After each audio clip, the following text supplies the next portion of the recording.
Sağlıklı bir beslenme programına başlıyoruz. Motivasyonumuz yerinde, düzenimiz oturmuş, kararlılıkla ilerlerken bir noktada davranışlarımız kontrolden çıkıyor ve kendimizi eski alışkanlıkların içinde buluyoruz. Ardından suçluluk duygusu geliyor ve döngüye giriyoruz. Bizi bu davranışlara iten gerçekten beynimizin kurduğu oyunlar mı yoksa zayıf olduğuna inandığımız irademiz mi? Keto Yaso ile sürdürülebilir sağlıklı yaşam tekniklerinde bu hafta iradeyi güçlendirebilmenin, duygusal yeme döngüsünü kırabilmenin ve esas meselenin ne yediğimiz değil, neden yediğimiz olduğunu farkına varabilmenin yollarını uzman klinik psikolog ve mental performans koçu Elif Baziki ile birlikte derinlemesine inceliyor ve konuyla ilgili psikolojik süreçleri ele alıyoruz. Abone olun, hemen şimdi başlıyoruz.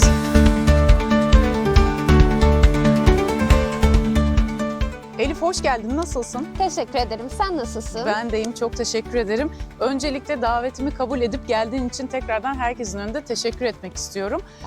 Çünkü beslenmenin ardında yatan psikolojik durumlar benim ayrıca da merakım olan bir alan. İyi ki geldin. Teşekkür ederim. Bugün burada seninle olmak çok güzel benim için de. Mükemmel bir deneyim. Çok teşekkür ederim, çok sağ ol. Seni bir tanıyalım. Elif Baziki kimdir? Elif Baziki, ben uzman klinik psikoloğum, mental performans koçuyum. Aynı zamanda da müzisyenim. Arp çalıp şarkı söylüyorum.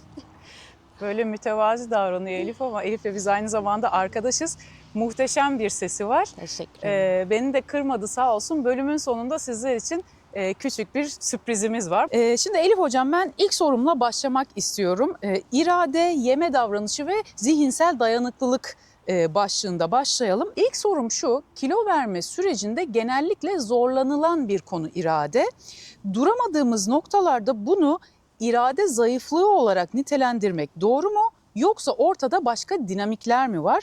Psikolojik olarak nedir irade? Şöyle, aslında hepimiz sağlıklı olanın ne olduğunu biliyoruz. Sağlıklı seçimlerin, sağlıklı olanın. Fakat bilmekle yapmak arasında gerçekten de bir boşluk var. Hepimiz biliyoruz ama yapmayabiliyoruz. İşte o boşlukta da devreye aslında irade dediğimiz psikolojik kapasite giriyor. İrade sadece bir şeyi istememek değil. Uzun vadeli hedeflerle, değerler altyapısıyla, bunların doğrultusuyla gelen dürtüleri geri çevirme, o dürtülere karşı koyabilme ve hayır yemeyeceğim diyebilme kapasitesi aslında. Ve psikolojik olarak biz buna öz denetim diyoruz. Yani daha geniş tanımıyla irade, duygu ve düşüncelerimize rağmen değerlerimize uygun davranmak. Evet. Bir insana iradesi zayıf demek aslında çok indirgemeci bir davranış. Çünkü genellikle yeme davranışımızın arkasında çok fazla psikolojik boyut var. Yani kişinin görünen yeme davranışının ardında belki de baş etmeye çalıştığı bir sürü psikolojik durum var. Bir sürü travma var ya da yemek davranışı kendi kendine bir baş etme stratejisi. Yemekle kurduğu ilişki başka bir şeyi temsil ediyor. Dolayısıyla o öz denetimi kuramamasının sebebi belki de sadece iradesizlik değil, arkada psikolojik olarak nasıl baş edeceğini bilmiyor olabilir. Bir de bir dopaminerjik sistem dediğimiz de bir şey var. Ödül sistemi yani. Evet, halk biraz sonra arasında. değineceğiz o konuya. Aynen. Evet. Şimdi yemek konusundan bahsettiğimizde dopaminerjik sistem bizim en çok karşımıza çıkan ve aslında çok ilintili olan bir şey. Çünkü ödül veriyor, haz veriyor. O haz duygusu da bir noktada rahatlamayı sağlıyor, iyi hissettiriyor.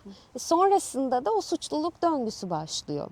Yani bir insana iradesi zayıf demek, dediğim gibi fazla indirgemeci. Bir de irade zaten hiç değişmeyen bir karakter özelliği değil.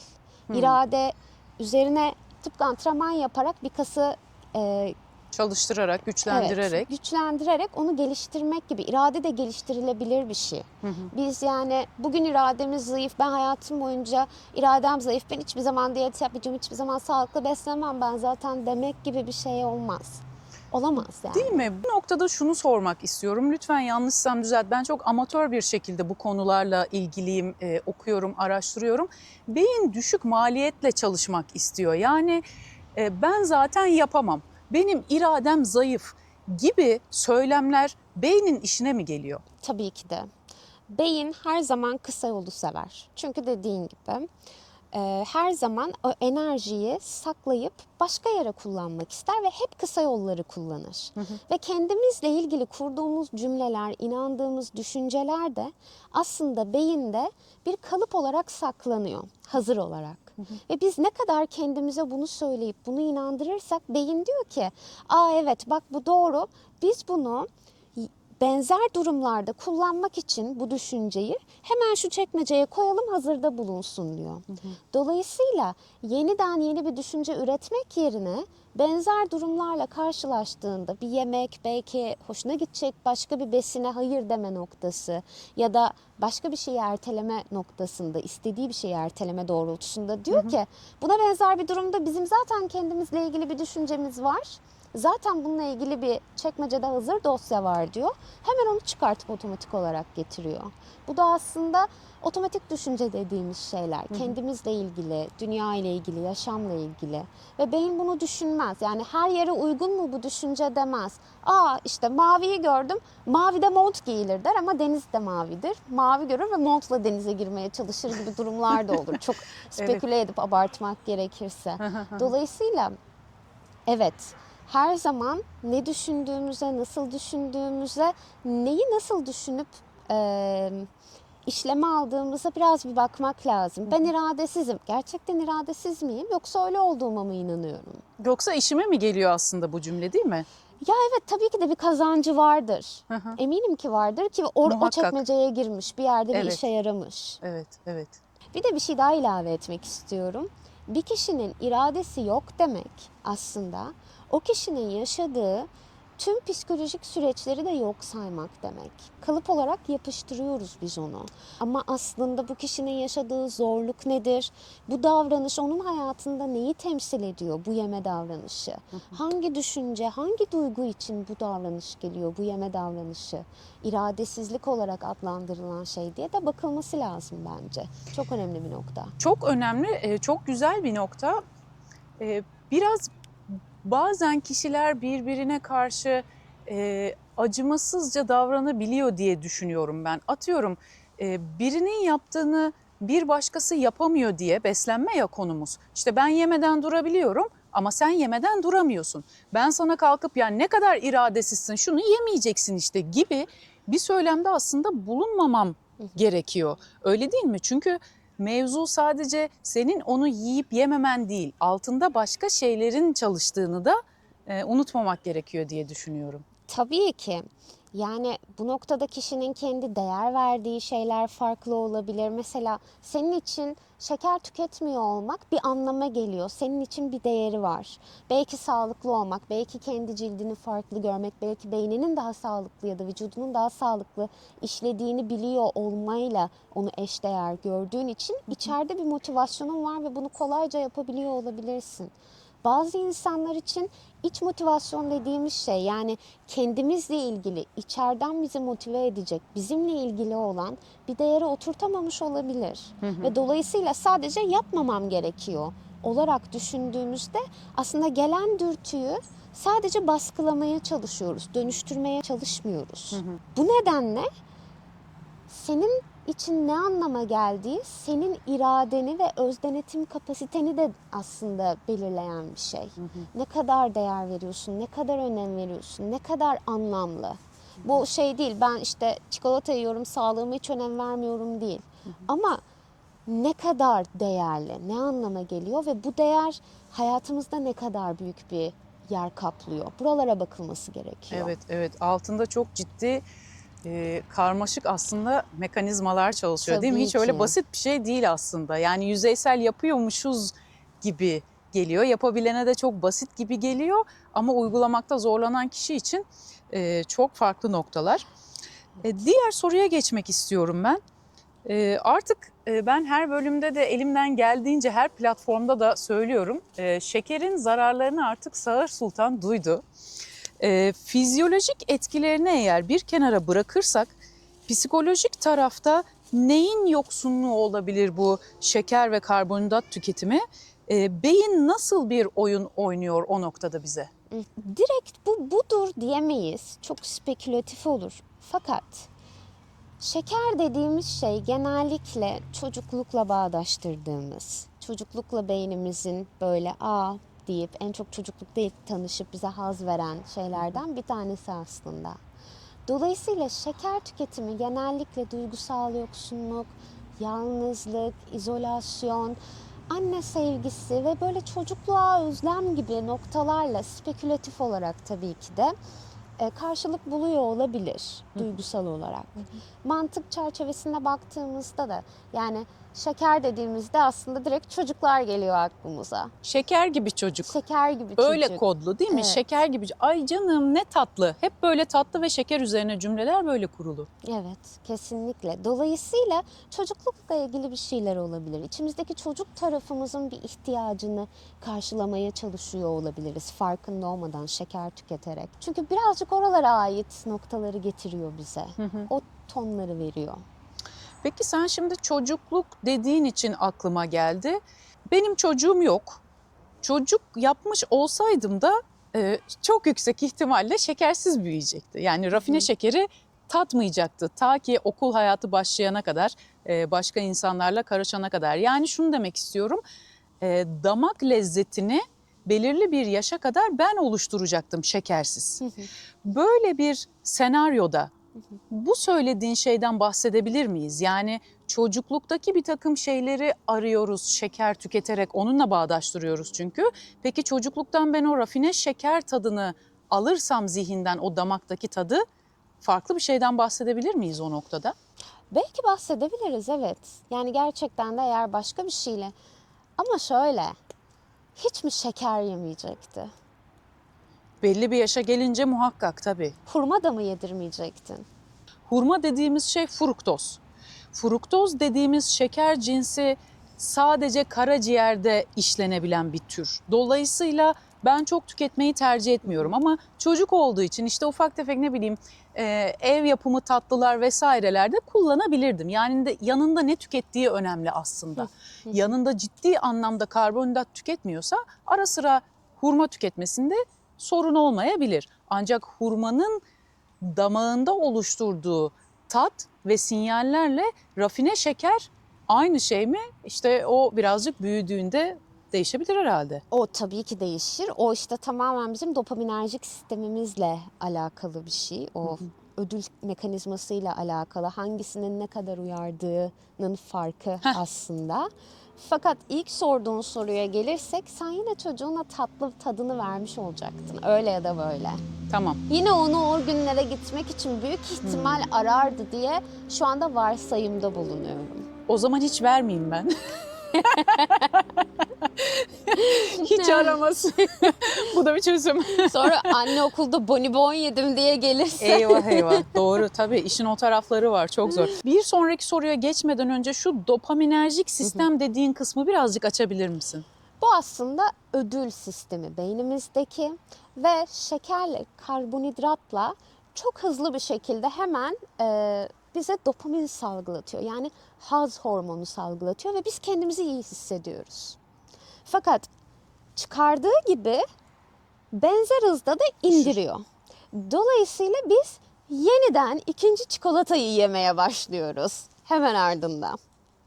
Bu da şöyle oluyor aslında. Vücudumuz bize diyor ki çocukluğumuzdan beri tabii ki de. Küçük bir çocuk düşünelim. Çikolata verdiğinde ne olur? Seviniyor. Hayat dünyanın en güzel şeyi. O hayat yani.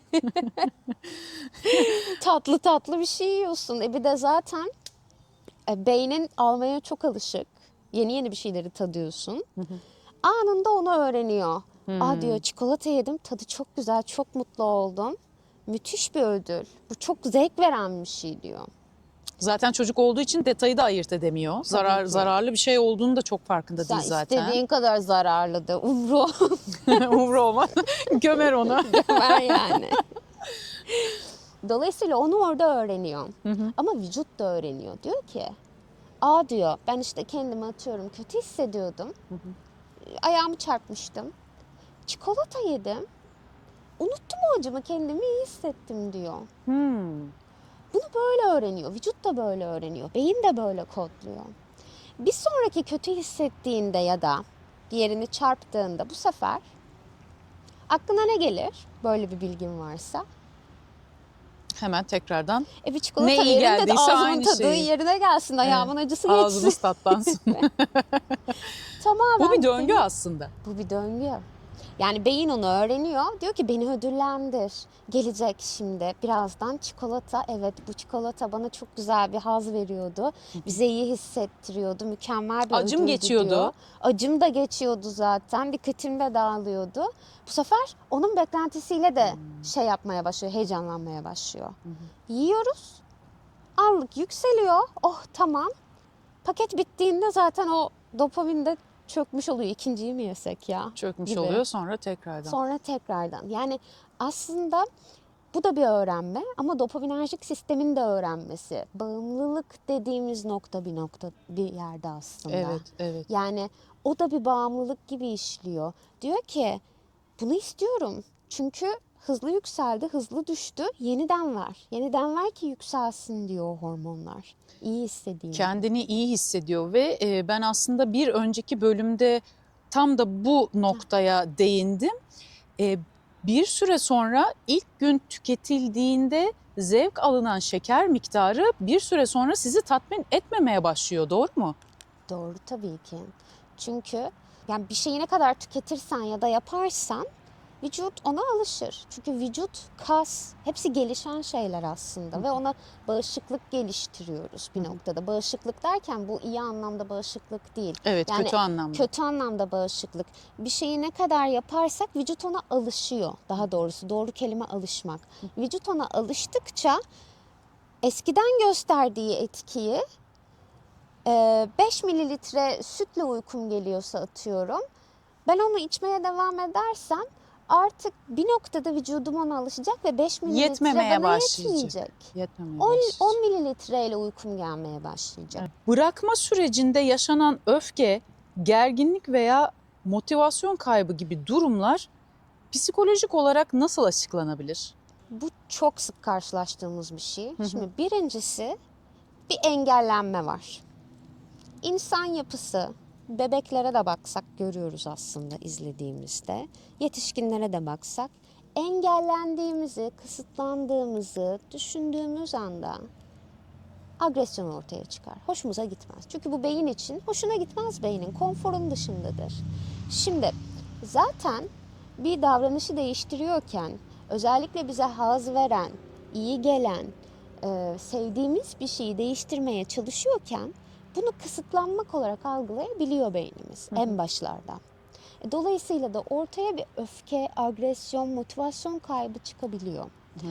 Fakat az önce de bahsettiğim gibi değerlerimiz ve bizim için ne anlama geldiği noktasında iç motivasyonumuzu, değerlerimizi oturtturduğumuz vakit ortaya çıkan o agresyon da biraz daha az oluyor. Çünkü bu sefer bir mantığı var. Bu sefer şey değil sadece yememem lazım çünkü işte zayıflayacağım. Hayır, ben bunu yememem gerekiyor değil. Altında bir amaç var. Bunu yememeyi tercih ediyorum. Yememem gerekiyor çünkü benim için sağlıklı olmak, vücudumun iyi çalışması, beynimin iyi çalışması, aynaya baktığımda kendimi iyi hissetmek çok önemli bir değer. Dolayısıyla da bir amaç gelmiş oluyor ve bunun bizim içimizde bir anlamı oluyor, bir yer buluyor. Bu artık sadece kısıtlamak değil, hayır yapmayacaksın değil. Yapmayacağım çünkü Evet, benim için çünküsü önemli var. bir şey var. Devamı var. Çok güzel bir noktaya değindin. Ben birinci bölümden beridir şunu söylüyorum. Ketojenik beslenmeye başladınız mı? Baskülü çıkarın evden.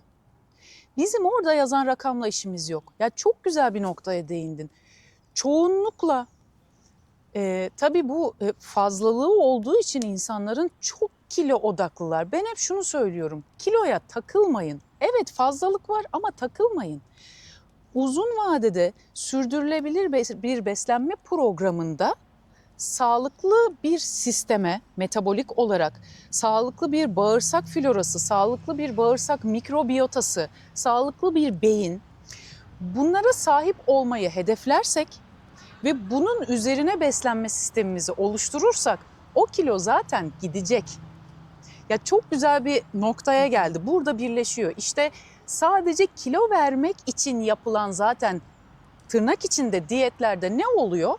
Aksi var mı? Ben görmedim. Veriliyor. sonra tekrardan alınıyor. Bir de daha fazla daha fazla alınabiliyor. alınıyor. Neden? Çünküsü yok. Çünküsü yok. Çünküsü varsa da genellikle Sadece kilo vereyim. sadece kilo vereyim, insanlar beni beğensin. Ben ancak kendimi zayıf olduğumda beğeniyorum gibi daha dışarıya bağlı bir motivasyon var. Bu yüzden içerideki anlamı bulmamız gerekiyor. Kendimizle ilgili bir şey. Benim için 10 yıl sonra, 20 yıl sonra beynimin yine o zamanki şartlara göre daha sağlıklı olması önemli. Bu yüzden bugün bu şeker alımımı daha aşağıya çekmeye çalışıyorum demek çok içeriden ve çok anlamlı geliyor. Evet. Ve aslında diyet değil de bir yaşam şekli veriyor. Hayatın içine entegre olduğu için de o artık yaşam şekline dönüşüyor ve uzun vadede daha kalıcı sonuçlarını görüyoruz. Yine işte aklın yolu bir aslında. Şimdi diyet dediğimiz şey 90'lardan beridir aslında işte insanlara empoze edilen ketojenik beslenme de, ben hep ketojenik beslenme diyorum. Bazen dilim sürçerse diyet diye geçiyorum. Ketojenik beslenme, diyet değil. Çünkü diyet insanların zihninde belirli bir periyotta uygulanan, o periyot süresi dolduğunda bırakılan, tekrardan eski sisteme dönülen ve o periyodik zamanda da kısıtlar ve yasaklar içerisinde daha da çok strese sokan, belki daha da çok kortizol salgılattıran bir sistem. Ben tercih etmiyorum. Dolayısıyla ketojenik beslenme demeyi tercih ediyorum. Çünkü beslenme, yaşam tarzı, hayatın sürekliliği için uygulanan bir program olarak nitelendiriyorum. Sen de aynı şeyi söyledin. Kesinlikle öyle. Çünkü bir şeye diyet dediğimizde direkt aklıma benim böyle gözümün önüne liste hangi saatte ne yemek gerekiyor, ne yememek gerekiyor gibi şeyler Değil mi? geliyor. Kısıt. Kısıt yani. Bir de zaten ben sabah kalkmışım çikolata mı yemişim? Öğlen gitmişim doktor bana demiş ki artık çikolata yok. Eyvah. Eyvah yani tabii ki de öfkelenirim. Onun benim için bir şeyi olmazsa yani. Bir de beyin zaten değişimi sevmez. Onun için içeride bir anlamı olması lazım. O zaman daha mı Anlamlı kolay olması oluyor lazım. adapte olması? Tabii ki de. Kendi amacımız var, kendi anlamımız var, değerimiz var, değerlerimiz var. Dışarıdan bir şey geldiğinde onu içselleştirmemiz çok zor oluyor. Kendimiz onu içselleştirmek için bulmamız gerekiyor bir şeyleri.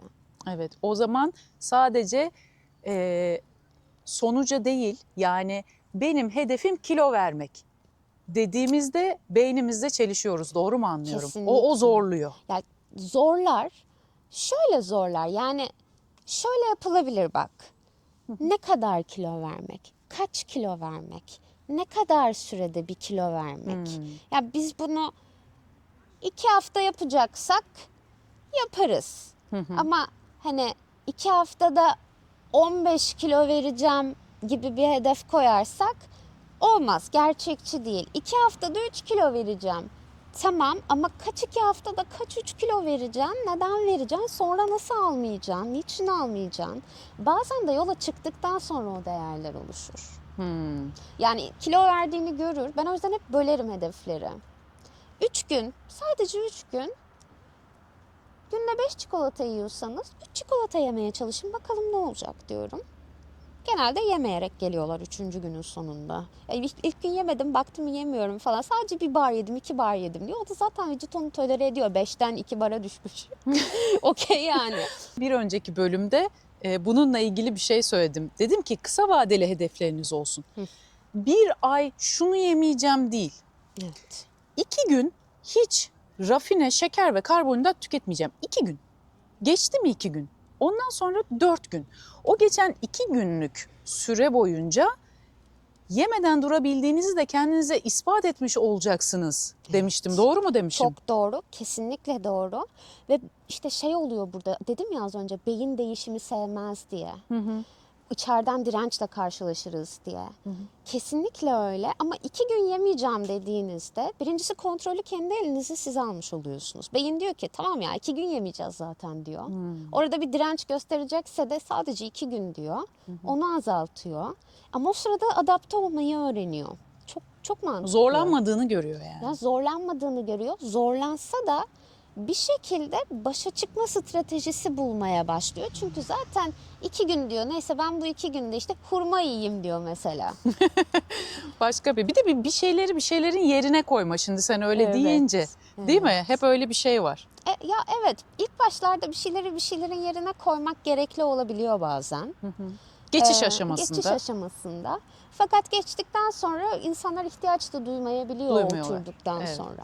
Peki bir sonraki bölüme geçelim şimdi. Hocam şuraya geldik. İrade nasıl güçlenir? Beyin nasıl ikna olur? İlk sorum şu bu konuda. Beynimizin ödül sistemi yeme davranışında nasıl rol oynuyor? Bir kereden bir şey olmaz düşüncesiyle irademizi kırdığımız anlar neden bu kadar tehlikeli? Şimdi bir kereden bir şey olmaz kendi başına über fazla tehlikeli bir şey değil bence. Fakat burada genellikle şöyle bir handikap oluyor.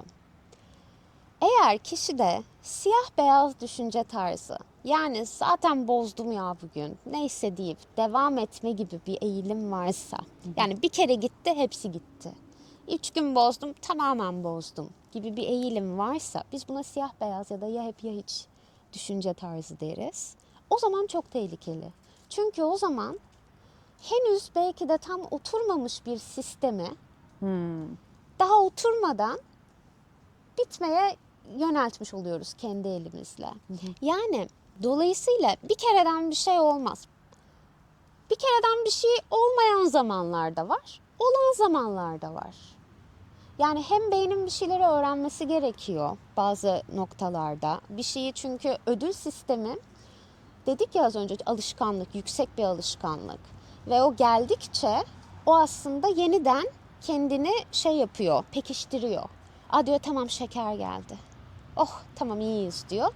Yeniden istemeye başlıyor bu sefer. Çünkü yükseldi, geri indi. Yeniden yükselmeye ihtiyaç duyuyor. Ama onu bozmadığımızda artık gelmeyecek galiba. Neyse ben bunun bir yolunu bulayım diyor ve alışmaya başlıyor. Biraz daha orası pekişmeye başlıyor. Bunlar çok radikal olabiliyor ve bence kişiden kişiye değişebiliyor. Bu değişimin nasıl olabileceği. Kimisi için dediğim gibi tamamen kesmek, ya hep ya hiç tarzı düşünen insanlarda tamamen kestiyse, bir daha diyorum ki bir kereden bir şey olmaz diye bir düşünceyi sakın düşünmeyin. Eğer sizde bu işe yarıyorsa sizin bir kerenizden bir şey olur. Olma ihtimali yüksek. Ama bir kereden bir şey olmaz. Evet, bir kereden bir şey olmaz. Ben onu ertesi gün, 2-3 gün sonra dengelerim. Günün geri kalanında onu dengeleyerek giderim zaten. Tolere ederim diye düşünen, biraz daha esnek bir yapıya sahipsek, o zaman gerçekten bir kereden de bir şey olmaz. Ama bir kere ise, yani 3 günde bir kereden bir şey olmaz diyorsak, o da bir kere olmamış oluyor. Evet. Evet. Burada ketojenik beslenmeden örnek vereyim. Ben her zaman şunu söylüyorum. Ketojenik beslenme bir mahrumiyet diyeti değildir. Canınız ketojenik besin olmayan bir şeyi çekiyorsa, örnek veriyorum mısır, örnek veriyorum kış ayındayız kestane. Bunu senede bir kere yiyor olmanız, atıyorum bir kase kestane yediniz. Bir şey olmaz. Ama bu işte bir kere de kalıyor mu? Evet. Yani neye, ne zaman, ne miktarda, ne maksatla yiyoruz? Kesinlikle Bu çok öyle. önemli. Çünkü bir kase çok yüksek ihtimalle kestane bizim ketosis sistemimizi bozar. Karbonhidrat miktarı yüksek çünkü. Ama ben diyorum ki canın çok da istediyse ya senede bir bunu ye. Boşu boşuna yani kortizolünü de yükseltme diyorum. Bu bir kere işte benim kendi bir kerem bu. Senede bir kere canım isterse yerim ama 3 günde bir kere değil. 3 günde bir kere olmaz. Yani o zaman beyin zaten şunu söylüyor, şunu öğreniyor. Bunu bozdum, ceza da gelmedi. Okey, demek ki bozabilirim bundan sonra. Beyin çok kolay öğreniyor. Hemen bir şeyleri kopyalar. En başta dediğimiz gibi kısa yolu seviyor çünkü. Düşünmeye gerek kalmadan bir şeyleri hemen bir kod yazıyor kendi kendine gibi düşünebiliriz. O zaman diyor ki ben bu kuralı bozdum, bir şey olmadı, kilo da almadım. Ketosisim de henüz bozulmadı işte sistemim. Okey diyor o zaman. Ama 3 gün sonra aynısını diyerek yeme ihtimali ortaya çıkabiliyor. Evet. Ya oralarda biraz böyle kendimize karşı kendimizin elinden tutarak, evet bunu yedik, evet ama şu anda bunu yemek bizim asıl hedefimize, asıl amacımıza, değerimize hizmet etmeyecek demek ve biraz daha böyle şefkatle orayı regüle etmek, yatıştırmak önemli oluyor. Şimdi bir diğer soruya geçmek istiyorum. Bu özellikle son zamanlarda hepimizin de eminim duyduğu, gerçekten aç olduğumuz için mi yiyoruz? Yoksa duygusal bir yeme alışkanlığımız mı var? Yani duygusal yeme, duygusal açlık konusuna bir değinmek istiyorum. Özellikle stres, yalnızlık, can sıkıntısı gibi duygularla başa çıkmakta neden yiyecek devreye giriyor? Şöyle, aslında yemek yeme davranışı, bir şey yeme davranışı bir baş etme stratejisi. Stresle, herhangi bir şeyle, zorlandığımız bir konuyla bir baş etme stratejisi. Çünkü niye? Bir şey yediğimizde, hele ki bu tatlı bir şeyse, ne oluyor demiştik az önce? Ödül sistemi Ödül devreye, sistemi dopamin. devreye giriyor ve iyi hissediyoruz, değil mi? Canım sıkılıyorsa, kendimi kötü hissediyorsam, ben bir duyguyla ne yapacağımı bilmiyorsam, en kolayım da ne olur bildiğim, anında bir çikolata yiyeyim de oh tamam. Yani bir duyguyla baş etmeye çalışmak aslında. En kolay başa çıkma stratejisi diyebilir miyiz? Evet, en kolay başa çıkma stratejilerinden bir tanesi. Ama ne kadar işlevsel, ne kadar sağlıklı ve işlevsel, bunlar tabii ki de soru işaretiyle bakmak gerekiyor. Buna biz deneyimsel kaçınma davranışı da diyebiliyoruz psikolojide. Yani bir duygudan, ne yapacağımı bilmediğim ağır gelen bir duygudan, bir durumdan bana haz vereceğini bildiğim bir şey ile kaçınıyorum. Haz verecek bir şeye yöneliyorum. Oradan gidiyorum. Kendimi alıyorum oradan. Peki sen anlatırken aklıma şu geldi. Bu kişiye göre de birazcık değişiyor diye düşünüyorum. Şimdi kimi kişi yoğun duygularla, üzücü duygularla bir kayıp, örneğin aşk acısından örnek verelim. Sevgilisinden ya da partnerinden ayrıldığı zaman kendini yemeğe veriyor. Bir de bunun tam tersi, kendimden örnek veriyorum. Ben aşk acısı çektiğim zaman da iştahım müthiş kesiliyordu. Kesildi yani. 52 kiloya kadar düştüm. Kiminde çok fazla yeme o duyguyla başa çıkmak için ortaya çıkarken kiminde de hiç yememe. Peki ben hiç yemezken nasıl başa çıkıyorum o duyguyla ya da başa çıkabiliyor muyum? Şu an karşımda durduğuna göre bir şekilde başa çıkma stratejin varmış demek ki. Belki ya mesela ne yaptın anlat. Ağladım. Ağladın. Ağlamak iyi bir duygularınla yüzleşmişsin ağladıysan. Bir noktada bir yüzleşme olmuş. Bir duygunun çıkmasına izin vermişsin. Ağlayabilmişsin. Ağlayabilmek aslında bir kapasite. Biz genelde canavarlaştırıyoruz ama güzel Ya bir da şeydir. utanıyoruz değil mi Evet, ağlamak? tabii canım. Farklı bir noktaya geldi konu. Ben bu şekilde başa çıkabildiğimi hiç düşünmemiştim. Bir de şunu hatırlıyorum. Zaten insan hayatında kaç kere hani aşık olur? Birdir, ikidir, üç var mı bilmiyorum. İlkinde işte çocuklu yaşlarda ölmedim, devam ettim yaşamaya. Demek ki bunu da atlatacağım herhalde diye bir düşüncem vardı. Bu da mesela bir baş etme stratejisi. Ne yaptın? Demişsin ki geçmiş şeyine bakmışsın ya da deneyimine bakmışsın o anki. Ben buradan evet zarar gördüm ama toparladım, hayattayım. Demek ki bununla baş edebiliyorum deyip o güçle devam etmişsin. Yani aslında biraz kendimize bakmak gerekiyor kendimizi de anlamak için. Çok fazla başa çıkma stratejimiz olabilir ama farkında bile olmayabiliriz. Geliştirebileceğimiz noktalar olabilir belki. Evet, Yani. bazı şeylerin farkında değiliz aslında Evet. kendimizde. Belki bazı şeyleri yapabilme, bazı şeylerin üstesinden kolaylıkla gelebilme kapasitemizin farkında değiliz diyebilir miyiz? Evet, kesinlikle. Ben şu lafı söylüyorum. Yani bazen çok felsefik kaçıyor ama hiç kimse kendini düşündüğü kadar güçsüz değil. Ama yine hiç kimse kendini gördüğü kadar güçlü de değil. İçinde bulunduğumuz şartlara göre durum İçinde değişiyor. bulunduğumuz şartlara göre değişiyor. Yani ne ben işte her şeyi yaparım, buradan ağacın tepesine tırmanırım, oradan aşağıya atlarım, takla atarım değilim. Fazla özgüven, patlamız. Yani fazla ve gerçekçi değil yani. Ama ne de buradan işte ay üstüme duman geldi, işte şey olacağım, çıt kırıldım değilim. Çoğumuz böyle değiliz aslında. Yani hepimiz düştüğümüz yerden kalkıyoruz ama düştüğümüze o kadar takılıyoruz ki kalktığımızı fark etmiyoruz. Evet. Çok güzel. Konu beslenmeden çok güzel yerlere geldi. Yani Beni bıraksam ben sabaha kadar susmam, durdur beni. yok, çok güzel konular gerçekten. O zaman bu soruyu toparlayacak olursak kişilerin aslında bir takım zorluklarla başa çıkma stratejisi çocukluktan alışılagelen zihnindeki yeme dürtüsüyle kodlu olduğu halde bazı kişilerde tam tersi yememe, çünkü onun yerine işte ağlamayı belki koyma, değil mi? Belki işte geçmişle bir şeyleri çağrıştırma ve üstesinden gelebileceğini görme gibi tam tersi şekilde de olabiliyor. Tabii ki ve her duyguya aslında verdiğimiz tepki de aynı olmayabilir. Ben mesela kendimden bireysel örnek vereyim. Ben stresliyken iştahım korkunç açılır. Yani Tazmanya canavarına dönerim. Her şeyi yerim. Evet, ben üzgünken ağzıma yemek koyamam. İştahım deli gibi kapanır ve kilo veririm. Stres ve üzgünlük. Yani bu ikisinin farkı bende direkt anında kendini belli ediyor. Aslında baktığında ikisi de negatif. İkisi de negatif. İkisi de negatifte ama bir negatifte yiyorsun, bir negatifte yemiyorsun. Yani Evet. stres de negatif bir şey, değil mi? Evet. Üzüntü de negatif bir şey yani. Yani evet. Hani stres, iyi stres de var aslında. Gerçi evet, o da var. Doğru, her hepsine. kötü şey stres Doğru. olmuyor ya da stres her zaman kötü olmuyor ama üzüntü bildiğimiz safkan olumsuz duygu ve hani o geldiği anda ben yemiyorum. Yani Doğru. biraz vücutla da kişiyle de alakalı. Bende artık üzülmek ne anlama geliyorsa orada iştahım kapanıyor. Kapanıyor, evet, evet. Doğru, stres her zaman negatif değil. Bir diğer soruya geçmek istiyorum. İrade gerçekten kas gibi geliştirilebilir mi ve bunun için neler yapılabilir? İrade gerçekten kas gibi geliştirilebilir. Ama bu sadece zorlayarak değil tabii ki de. En baştan beri söylediğim gibi bir sistem kurarak olabilir. Farkındalıkla ve değerlerimizi fark etmekle olabilir. Yani değerler.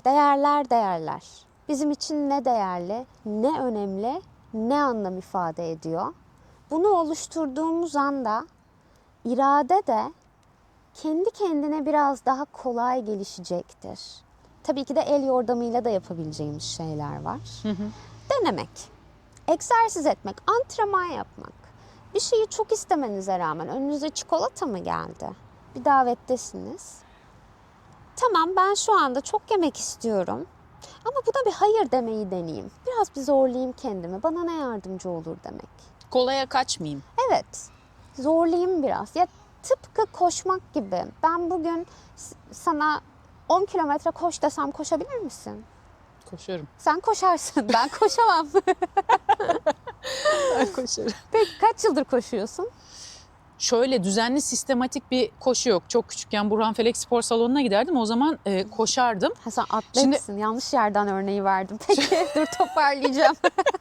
Ya çok atletim denilemez aslında. Çocukken çok dönem dönem bazı sporlarla uğraştım.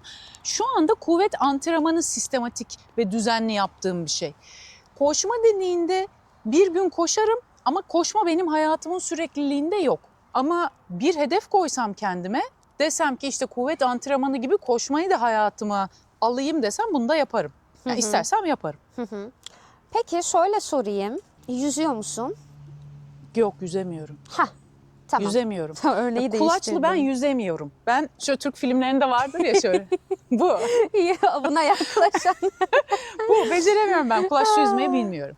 Şöyle, ben sana desem ki ya hadi gel işte yapalım. Senle 1 kilometre yüzelim kulaçlı. Ha, yüzemem. Yüzemezsin. Ben sana ama Yasev girelim sadece normal yüz ama sadece bir kulaç at desem yapabilir misin? Yaparım.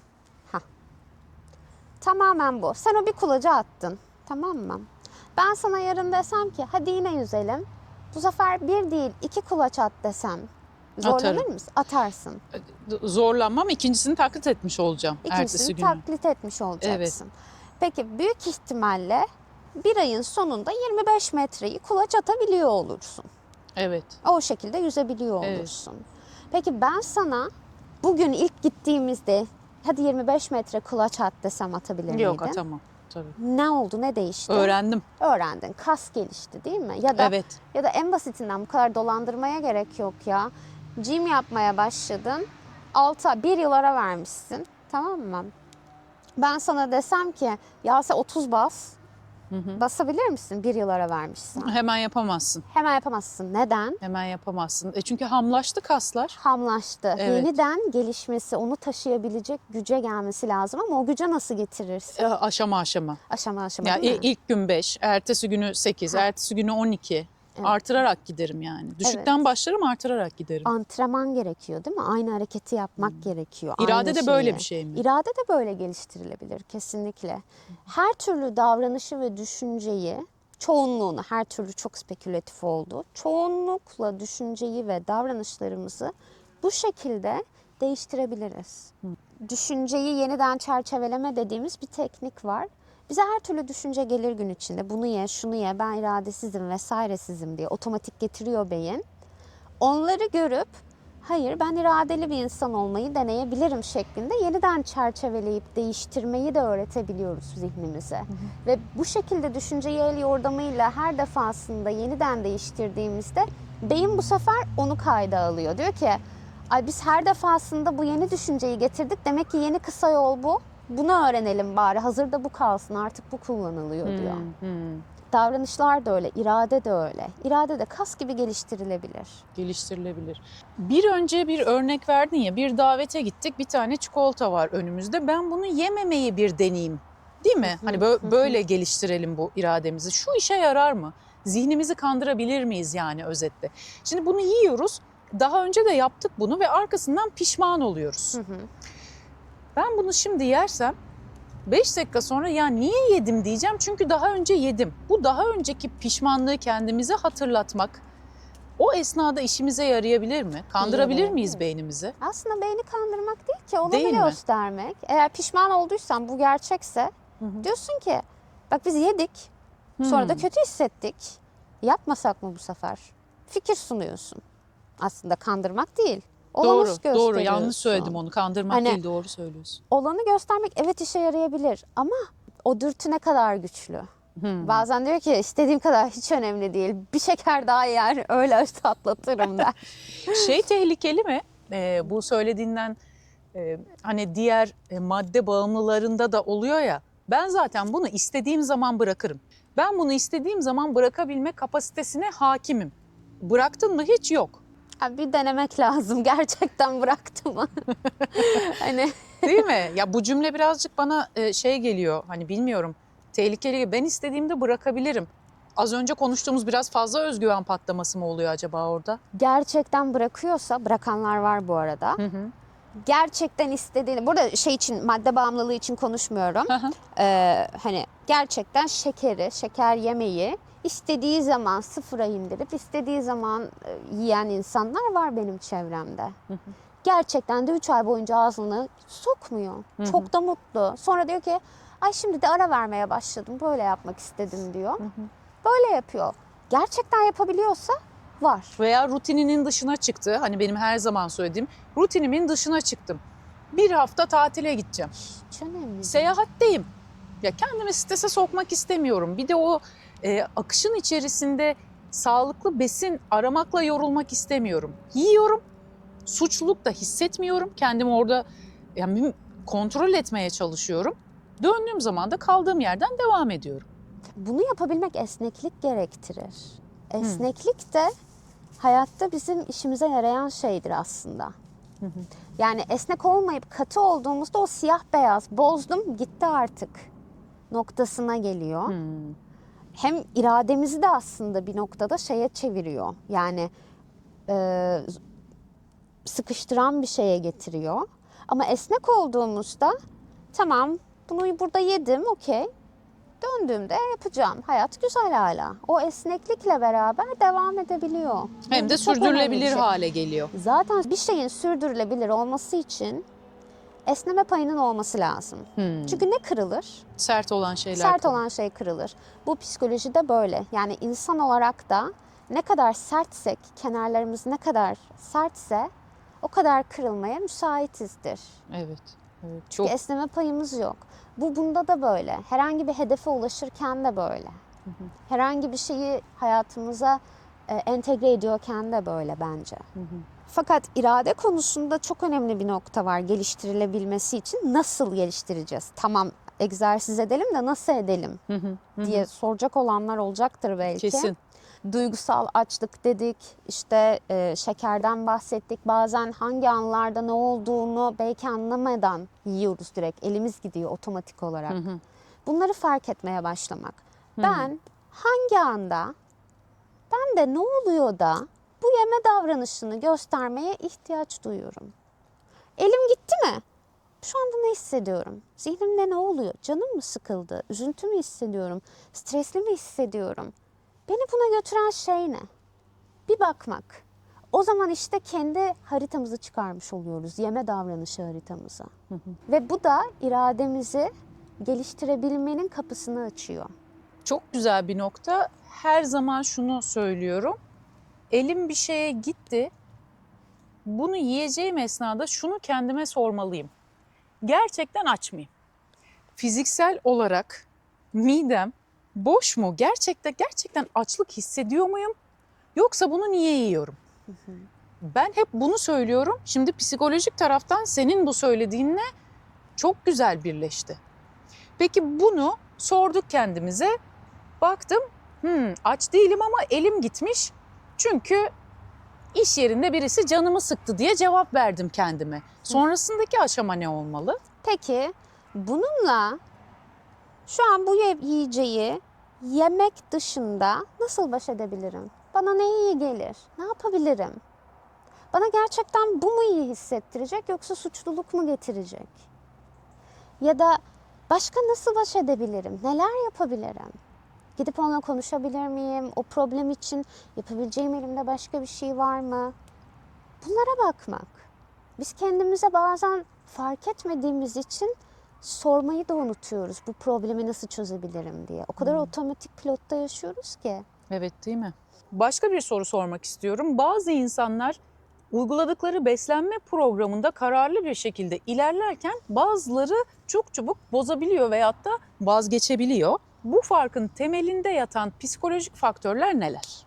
Bir kere burada insanın kendiyle kurduğu ilişki, değerleriyle bağı, geçmiş deneyimleri ve duygu düzenleme kapasitesi yatıyor bunun altında. Kararlılık sadece iradeyle değil, aslında anlamla da ilgili. Ben bu diyeti neden yapıyorum?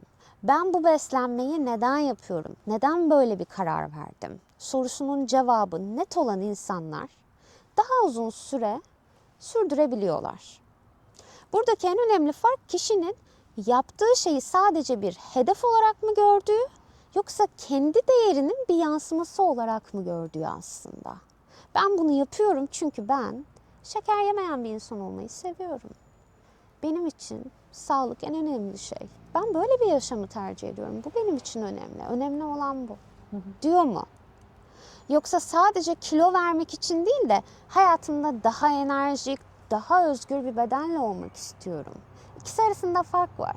Biri kilo vermek, çok soyut, çok havada. Ama o kilo vermenin ve bunu yapmanın altına şöyle bir cevap verirsem ben, daha enerjik olmak istiyorum, daha özgür olmak istiyorum, bedenimle çok daha fazla şey yapabilmek istiyorum fiziksel olarak demek arasında fark var. Biri çok içsel ve çok somut. Diğeri sadece tartıda somut ve hani görüntüde somut. Yani aslında birinci hedef, amaç neyse kilo vermek ama bu yeterli değil diyebilir miyiz? Ben Kesinlikle. o kiloyu niye vermek istiyorumun bu sorunun cevabı aslında bizi süreçte tutuyor, doğru mu? Kesinlikle, kesinlikle çok doğru. Kilo vermek ana hedef değil, ara hedef. Yani o kilo vermek bir şeye hizmet ettiğinde, içsel bir motivasyona hizmet ettiğinde ancak daha sürdürülebilir olur. Çünkü öbür türlü sadece motivasyona bağlı kalmış da oluyoruz. Motivasyon duygulara çok bağlıdır. Bir gün kalkarsınız en ufak şeyden etkilenir ve düşebilir motivasyonumuz. Fakat motivasyonu sürdürebilmek iç motivasyonu, iç kaynakları beslemekten gelir. Dolayısıyla bir anlam ve değer atfettiğimizde içeriden o motivasyon beslenmeye başlıyor ve düşüş olsa da okey diyor, tamam bugün düştü ama benim yine de bir amacım var. Amacım daha farklı bir şey diyor ve yeniden kalkabiliyor bu sefer. Çok önemli bir noktaya getirdin konuyu. Motivasyon, bir sonraki sorum buydu. Yeri gelmişken hemen sormak istiyorum. Motivasyon ve disiplin birbirinden nasıl ayrılıyor? Kilo verme sürecinde hangisi daha belirleyici? İkisi de lazım fakat rolleri farklı. Psikolojide motivasyon, davranışa enerji ve yön veren güç olarak tanımlanıyor. Motivasyon içsel olabiliyor ve bu benim için anlamlı, bu benim için gerçekten istediğim bir şey ve önemli bir şey dediğimiz nokta. Ya da daha dışsal olabiliyor. İşte doktor söyledi. Bu da dış motivasyon dediğimiz şey. Ya da işte X kişisi de daha minyon kadınlardan, zayıf kadınlardan hoşlanıyormuş. Ben bir kilo vereyim. Daha dış motivasyon. Araştırmalar da iç motivasyonun ya da içselleştirilmiş bir motivasyonun, yani doktor bana ilk kilo vereceğim, daha sağlıklı olacaksın demiş olabilir. En başta zorlanmışımdır. Süreç içinde içselleştirmişimdir. Bu da olabilir. Aklıma yatmıştır, alışmışımdır. Bu da olabilir. Daha etkili olduğunu gösteriyor bizim için. Sürdürmede, beslenmede, sağlıklı beslenme konusunda. Fakat motivasyon, az önce de dediğim gibi, çok önemli bir sınırı var. Duyguya çok bağlı. Yani herhangi bir olumsuz duyguda motivasyon da hemen düşebiliyor, hemen azalabiliyor vesaire. Hemen etkilenebiliyor. O yüzden yalnız başına motivasyon genellikle kilo verme gibi uzun soluklu süreçlerde çok da sadece tek başına işe yaramayabiliyor. Disiplin ise nasıl ve ne sıklıkla yapıyorum kısmı. Yani disiplin dediğim şey, ben bu motivasyonu nasıl sürdürüyorum ve bu davranışları ne sıklıkla hangi koşullar altında gerçekleştiriyorum. Bilimsel olarak da öz disiplin ve öz denetim çalışmaları gösteriyor ki disiplin plan yapma, rutin oluşturma, canın istemediğinde bile bir küçük atabilme becerisiyle ilgili. Hatta Angela Duckworth diye bir araştırmacı var. Ben performansla çalışırken çok fazla atıf yapıyorum. Kendisi öğrencilerle bir araştırma yapıyor ve şunu farkına varıyor. Sence IQ'su yüksek olan öğrenciler mi daha fazla, daha başarılı olmuştur? Yoksa çabalayan öğrenciler mi? Başarıyı ne olarak nitelendirdiğimize göre değişebilir diye düşünüyorum. Okey, akademik başarı. Çaba gösteren daha ağır basmıştır gibi geliyor şu anda. Yaptığı araştırmalarda sonuç şöyle çıkıyor. IQ seviyen ne olursa olsun, çabalamıyorsan çok başarı gelmiyor. IQ artı çabalamak başarıyı getiriyor. Yani zeki olabilirsin ama çabalamazsan başarı elde edemiyorsun akademik Bir olarak. işe yaramıyor. Ama çabalayıp o davranışı göstermeye devam edersen, disiplinli olarak kendini tekrar çalışmaya itersen başarılı olabiliyorsun. Başka bir soru, özellikle bizim toplumumuzda sosyal çevre, aile veya arkadaş ortamında çok fazla ısrara maruz kalıyoruz. Ben bununla ilgili hafta içi bir Reels çektim, orada şey diyenler oldu. Ben direkt hayır deyip kestirip atıyorum. Bunu herkes diyemeyebiliyor. Ya da karşı tarafı kırmak istemeyebiliyor. Ekstradan strese girebiliyor. Bir beslenme programı uyguluyoruz ve karşı taraftan çok ciddi bir ısrarla karşı karşıyayız. Bunu nasıl yönetebiliriz? Şimdi özellikle bizim kültürümüzde yedirmek ağırlamaktır. Bir yere gittiğimizde yedirerek sevgilerini belli ederler vesaire ve yememek de bazı kültürlerde, bizim ülkemizde çok fazla ayıp karşılanabiliyor. Evet. Yani o noktada da ısrarcı olabiliyor tabii ki de insanlar. Fakat bence sınırları belirlemek ve sınırlarımızı ifade etmek en önemli noktalardan bir tanesi. Ve bunu da yaparken neden böyle bir tercih yaptığımızı, neden yemediğimizi biraz kibarca karşı tarafa anlatmaya çalışmak. Zaten bir süre sonra çevremiz de aslında hani üzüm üzüme baka baka kararır derler ya, benim girdiğim ortamlarda herkes de artık ısrardan ziyade şu var. Ay sen ne yiyeceksin şimdi, sen bunlardan yer misin gibi. Çünkü biliyorlar sizin farklı bir sistemde yediğinizi, karbonhidrat ve şeker tüketmediğinizi, dolayısıyla çevremizde bir noktadan sonra alışıyor. Evet. Kesinlikle. Peki bir önceki konu motivasyona bir şey daha bağlamak istiyorum ben. Motivasyon düşüşleri. Bununla ilgili ne söyleyebiliriz? Yani çok yüksek bir motivasyonla, enerjiyle başladım, motivasyonum düştü. Dünyanın en doğal şeyi diyebiliriz. En normal, en doğal şeyi. Motivasyon güçlü bir ateştir. İyi yakar yani en başta güzel şey yapar. Alevlendirir, ateşi o verir. Fakat az önce de dediğimiz gibi sürdürmek için disipline ihtiyaç vardır vesaire. Çünkü duyguya çok bağlıdır motivasyon. Yani düşebilir, her an düşebilir. Düşüşler olacaktır, çıkışlar olacaktır. Bu çok normal ama bunun farkında olarak, bunun bilincinde devam etmek önemli bence. Ve şunu yapmak önemli. Ben bu yola çıktığımda hedefim atıyorum 6 kilo vermek olsun. Bunu da 2 haftada yapmak olsun. Abartıyorum şu anda. Gerçekçi olmayan bir şeyler. Bu 2 haftanın sonunda ben eğer 6 kilo vermediysem büyük ihtimalle motivasyonum düşmeye yazabilir. Fakat bununla beraber şuna da bakmam gerekir. Ya bu 2 haftada hani ne oldu, neler kazandım, niçin böyle oldu, bana başka artıları var mı, alıyordum da artık almadım mı vesaire gibi noktalara bakılarak motivasyon tekrardan birazcık daha toparlanabilir. Yani hedefe değil, sürece bakmak. O 6 kilo o 2 haftada verilmemiş olabilir. Fakat bu süreçte neler başardın? Getirileri neler? Evet. Başka. Evet, belki de hayatı boyunca hiç 2 haftayı şekersiz geçirmemiştin ve sen bu 2 haftayı şekersiz geçirmeyi başarabildin. O kadar güçlü yemek istemene rağmen o isteğine karşı koyarak o 2 haftayı geçirebilme başarısını gösterebildin. Her şeyden önce. İradene pratik yaptın. Tabii ki. Sabahları karbonhidrat ve şeker tüketmediğin için daha da enerjik uyandın. Evet, belki hedeflediğin kiloyu veremedin ama almadın. Evet. Yani Beyin sisi ortadan kalktı, daha enerjik hissediyorsun, daha hafif hissediyorsun gibi. Yani kesinlikle. zihnimiz biraz tek bir nokta hedef koyduğu zaman diğer pozitif şeyleri gözden kaçırıyor mu acaba?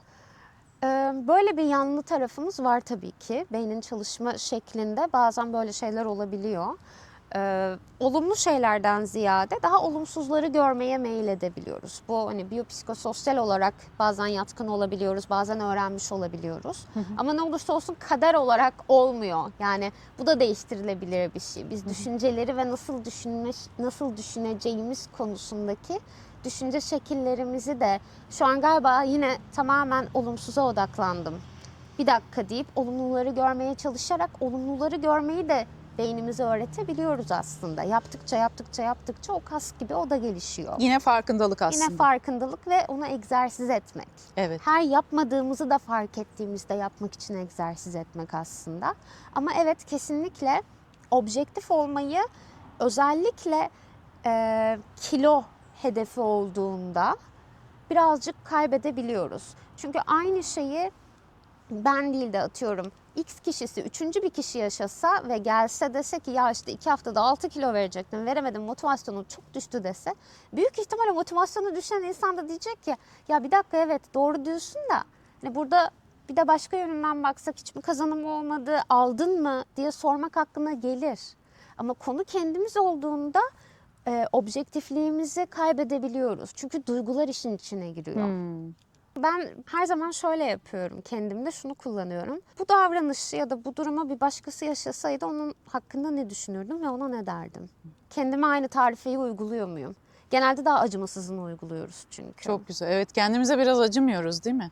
Acımıyoruz. Acımıyoruz, evet. Peki başka bir konu başlığına geçmek istiyorum şimdi. Kendine şefkat göstermek ne demek ve neden önemli? Şefkat göstermek iradeyi zayıflatır mı yoksa güçlendirir mi? Yani kendimize nasıl şefkat gösterelim? Şimdi bir örnekten gidelim. Diyelim ki şurada küçük bir çocuk var ve o çocuk bir şeyi düşürdü yere. O çocuğa ben dersem ki ya sen ne yapıyorsun, niye dikkat etmiyorsun, hiçbir şey yapmıyorsun desem ne olur o çocuk?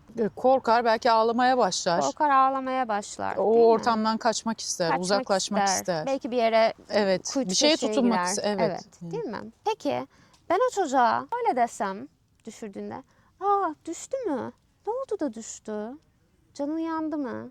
Ya da elin mi çarptı? Nereyi gözden kaçırmış olabilirsin desem o çocuk ne yapar? Valla çocuklar hiç alengirli olmayan çok düz cevaplar veriyorlar. Bence bu sorunun cevabını verir. Elimden kaydı, dikkatim başka yere yöneldi, birden düşürdüm, fark etmedim gibi diye düşünüyorum. Kesinlikle. Peki biz kendimiz bir hata yaptığımızda ya da istediğimiz bir şeye ulaşamadığımızda sence kendimize daha çok hangi sesle yaklaşıyoruz? Ha, tabii direkt birincisi Allah kahretsin diye şöyle oldu niye böyle değil mi? Direkt evet. Şefkat göstermiyoruz. Evet. Kendi içimizde, hepimizin içinde çocuk bir tarafımız var aslında. Hepimizin içinde var. Ve biz hata yaptığımızda kendimize o eli maşalı kırbaçla gittiğimizde cevapları alabilir miyiz? Alamıyoruz. Alamayız. Motivasyonumuz ne olur? Bitti yerle bir. Bitti yerle bir oldu. Ben ortamdan kaçmak gitmek istiyorum. Bir daha adını duymak istemiyorum hiçbir şeyin yani. Burada hata yapmışım, şey yapmışım. Ya da yani bir sürü başka utanç duygusu gelmiş. Bir sürü başka duygu gelmiş. Ben orada nasıl sürdüreyim, nasıl devam edebileyim? Dolayısıyla kendimize şefkat göstermek aslında tıpkı dışarıdaki küçük bir çocuğu anlamaya çalışır gibi kendimizi anlamaya çalışmak ve anlayışla gidip sormak. Burada ne oldu? Ne işe yaramadı? Ne ters gitti? Olabilir, tamam. Ama ne oldu? Az önce dediğimiz gibi kendimizle konuşmuyoruz ve dediğin gibi kendimize çok sert davranıyoruz. Yani işte süreci bozdum. Hani bunu bir bahane olarak kullanıyoruz sonrasında devam etmemek için. Kendimizi suçluyoruz. Ya yememem lazımdı, yedim. Tamam. Ertesi gün kaldığın yerden tekrardan devam edebilirsin.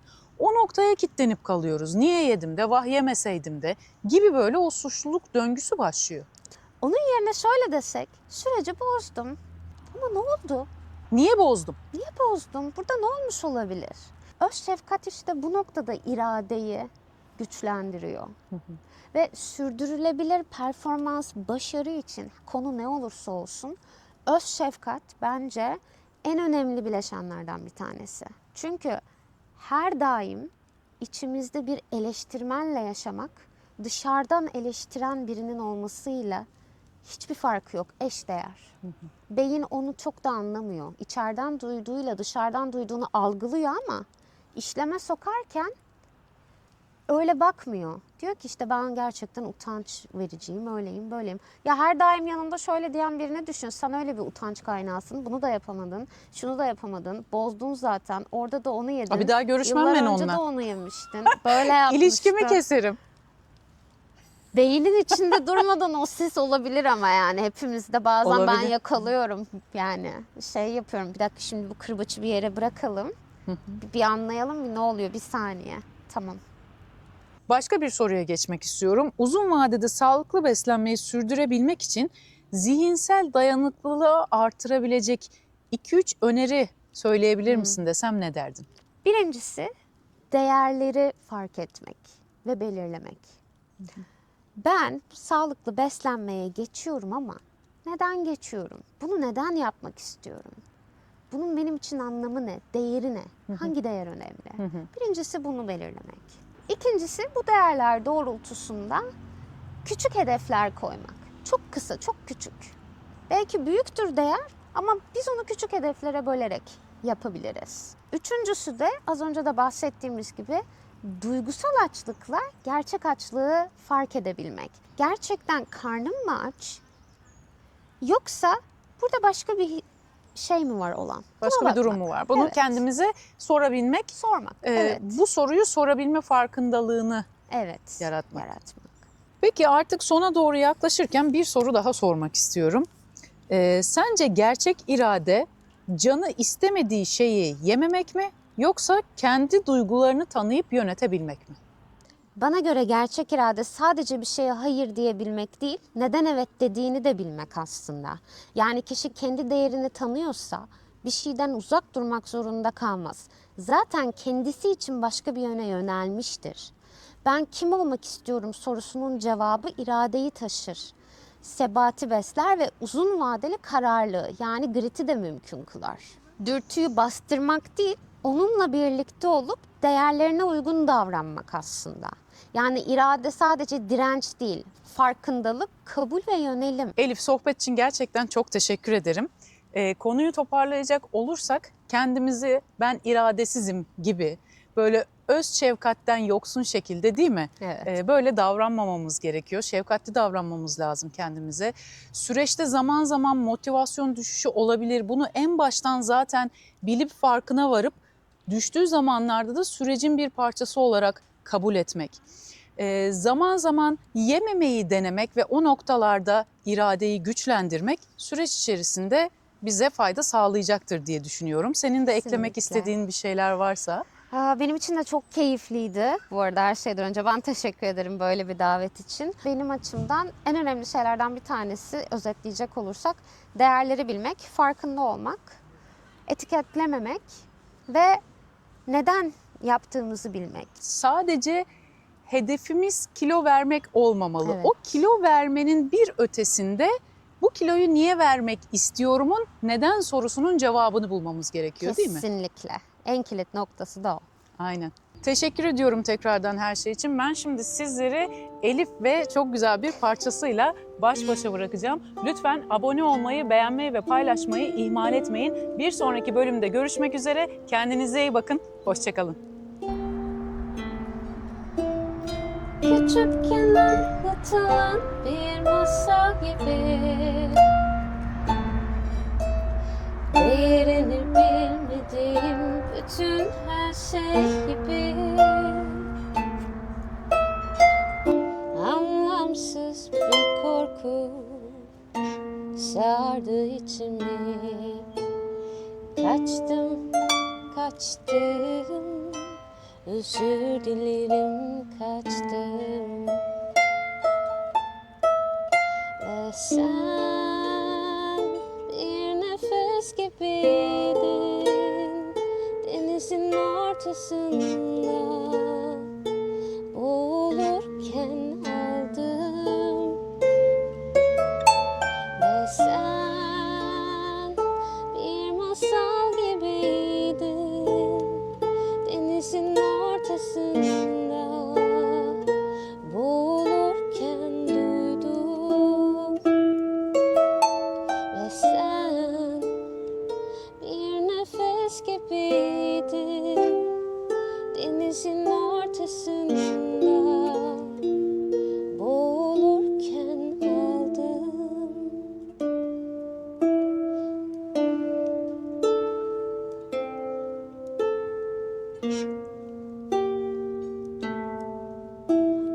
Küçükken anlatılan bir masal gibi, değerini bilmediğim bütün her şey gibi, anlamsız bir korku sardı içimi. Kaçtım, kaçtım, özür dilerim, kaçtım. Ve sen bir masal gibiydin denizin ortasında, boğulurken duydum. Ve sen bir nefes gibiydin denizin ortasında,